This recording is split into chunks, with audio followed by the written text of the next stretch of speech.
இறைவன் மிகப்பெரியவன். எந்த இடம் தெரிகிறதா? தௌர் மலை.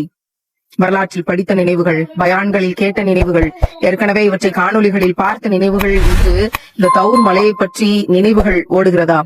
இதோ இந்த படிக்கட்டுகள் அடையாளப்படுத்தி வைத்திருக்கிறார்கள். இந்த தௌர் மலைக்கான அடையாளம் என்ன? அடையாளம் நபிகள் நாயகம் ஸல்லல்லாஹு அலைஹி வஸல்லம் அவர்களுடைய வாழ்க்கையில் நடந்த மிகப்பெரிய அத்தாட்சி. இறைவன் நம்மோடு இருக்கிறான் என்ற வசனத்தை இறைவனே ரசித்து கேட்ட இடம் இந்த இடம். சுப்ஹானல்லாஹ், எத்தனை பெரிய வரலாற்று சிறப்புமிக்க இடத்தில் நிற்கிறோம் என்று நினைத்து பார்க்கிற போதே உடலெல்லாம் உள்ளமெல்லாம் உழுக்குகிறது.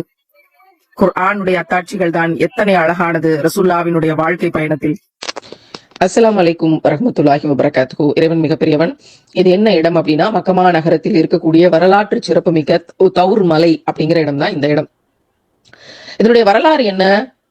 நாம் இன்னும் மேலாக நேசிக்கக்கூடிய உத்தம நபிகள் நாயகம் ஸல்லல்லாஹு அலைஹி வஸல்லம் அவர்கள் மக்காவில இருந்து மதீனாவை நோக்கி ஹிஜ்ரத் பண்ணி போறாங்க. இந்த மக்கள் மட்டும் என்ன சரியா புரிஞ்சுக்கிட்டு இருந்தாங்க அப்படின்னா, நான் இங்கே இருந்து மதீனாவுக்கு போக வேண்டிய அவசியமே இருக்காதேன்னு கண்ணீரோட போறாங்க. அப்படி போகும்போது ஒரு பெரும் படை பின்னாடி எப்படியாவது ரசூலுல்லாஹ்வை கொலை பண்ணிடணும்னு வருது. கொலை பண்ணிட முடியும் அப்படிங்கறது அவங்களோட பெரிய நம்பிக்கை. ஏன்னா அவங்க கிட்ட இருக்கிறது பெரிய படை. ஆனா இங்க நம்ம நபி கூட யாரு இருக்காங்க? அவருடைய உச்ச தோழர், உயிர் நண்பர் அபூபக்கர் ரலியல்லாஹு அன்ஹு மட்டும்தான் இருக்காங்க. அவருக்கு என்ன பெரிய கவலை? ஐயோ, நம்ம தோழர் எப்படியாவது காப்பாத்தணுமே, நம்ம மட்டும்தானே இருக்கோம், வர்ற படை பெரும் படையாக இருக்குதே, என்ன செய்யறது அப்படிங்கிற ஒரு பெரிய பரிதவிப்பு அவங்களுக்கு, கவலை அவங்களுக்கு. அப்போ நபிகள் நாயகம் ஸல்லல்லாஹு அலைஹி வஸல்லம் அவர்கள் சொல்லுகிறார்கள், கவலைப்படாதீர்கள், அல்லாஹ் நம்மோடு இருக்கிறான். லா தஹ்சன் இன்னல்லாஹ மஅனா, லா தஹ்சன் இன்னல்லாஹ மஅனா, கவலைப்படாதீர்கள், அல்லாஹ் நம்மோடு இருக்கிறான் அப்படின்னு சொல்லி சொல்றாங்க. மாஷா அல்லாஹ். அப்போ இந்த விஷயம் ரொம்ப பிடிச்சு போய், ரசூலுல்லாஹ் சொன்ன இந்த வார்த்தைகள் ரொம்ப பிடிச்சு போய் அல்லாஹ் குர்ஆன்ல இதை வைப்பான். அவ்வளவு அழகான ஒரு வார்த்தை. இதை விட ஒரு பொக்கிஷமான வார்த்தைகளை நம்ம எடுக்க முடியுமா அப்படின்னு தெரியல. ஏன்னா நம்ம அல்லாஹ்வை கண்ணுல பார்த்திருக்கோமா? இல்ல. அல்லாஹ் பேசுறத காதால கேட்டிருக்கோமா? இல்ல. அல்லாஹ்வை நாம் உணர்ந்திருக்கிறோமா? நாம் தொடுதல்ல உணர்ந்திருக்கிறோமா? இல்ல. பார்க்கல, கேட்கல, தொட்டு உணரல. ஆனாலும் அல்லாஹ் நம்மோடு இருக்கிறான் என்று நம்புவது இருக்குல்ல, இஸ்லாத்தினுடைய மிகப்பெரிய அஸ்திவாரம். மறைவானவற்றை நம்புதல் என்பது அந்த பெரிய கோரோட மொத்த தொகுப்பு தான் இந்த வார்த்தை. கவலைப்படாதீர்கள், அல்லாஹ் நம்மோடு இருக்கிறான் அப்படிங்கிறது. இந்த வரலாற்றை எல்லாம் நம்ம கேட்கிறோம், பயான்களாக படிக்கிறோம். அல்லாஹ்வும் ரசூலுல்லாஹ்வும் நேருக்கு நேரா பேசிக்கிட்டாங்க. இங்க கதர்ன ஒரு பெண்மணிக்காக அல்லாஹ் வானத்துல இருந்து வஹியை இறக்கினான் அப்படிங்கறதெல்லாம் கேட்கும்போது, படிக்கும்போது ரொம்ப நல்லா இருக்கு.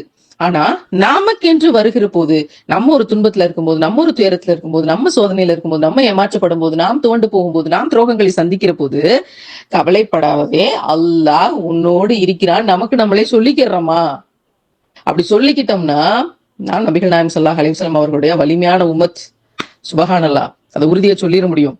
ஆனா நமக்கென்று வருகிற போது நாம் அதை சொல்லுவோமா? இதுதான் கேள்வி. அல்லாஹ் நம்மோடு இருக்கிறான் என்பதற்கான ஆகப்பெரிய அத்தாட்சியாக இதோ இந்த தௌர் மலை உலகத்தினுடைய அத்தனை மக்களுக்கும் எத்தனை பெரிய அத்தாட்சியாக உயர்ந்து நிற்கிறது அப்படிங்கிறத இங்க இருந்து நான் பாக்குறேன். ரொம்ப ஆசையா இருக்கு அந்த தௌர் மலைக்கு ஏறணும். என்னைக்காவது ஒரு நாள் ஏறி அந்த குகையெல்லாம் கண்ணால பாக்கணும் அப்படின்னு ஆசையா இருக்கு. ஆனா இப்போது இருக்கிற உடல்நிலையும் இப்போது இருக்கிற நிலைமையிலையும் அங்க ஏறதுக்குரிய சூழ்நிலை இல்லை. ஆனா இறைவன் என்னைக்காவது அதை நாடட்டும் நான் துவா செய்றேன். இங்க இருந்து பேசக்கூடிய இந்த விஷயங்கள், இங்கதானே ரசூலுல்லாஹ் நடந்து போயிருப்பாங்க, இங்கதானே இதன் வழியா தானே 2 பேரும் போயிருப்பாங்க. எதிரிகள் இப்படித்தானே தொடர்ந்து வந்திருப்பாங்க. அப்ப அல்லாஹ் இங்கதானே ஒட்டடை வச்சிருந்திருப்பான். இங்க இருந்துதானே அந்த உணர்வான, அந்த பொக்கிஷமான, உயிரோட்டமான அந்த எழுத்துக்களின் கோர்வை அல்லாஹ் நம்மோடு இருக்கிறான், லா தஹ்சன் இன்னல்லாஹ மஅனா அப்படிங்கிற விஷயங்களை ரசூலுல்லாஹ் பேசியிருப்பாங்க. சுபஹானல்லாஹ். ஒவ்வொன்றும் படிப்பினை, அத்தனையும் நமக்கான பாடம். இறைவன் மிக பெரியவன். இந்த படிப்பினையை நம் வாழ்க்கையில் உயிருக்குள் கொண்டு போய் வச்சுக்கிறோம். இங்க இருந்து எல்லாருக்காகவும் துவா செய்றேன். இறைவன் நம்மோடு இருக்கிறான் என்ற உணர்வுகளை இறைவன் நமக்கு உணர்த்துவானாக. ஆமீன்.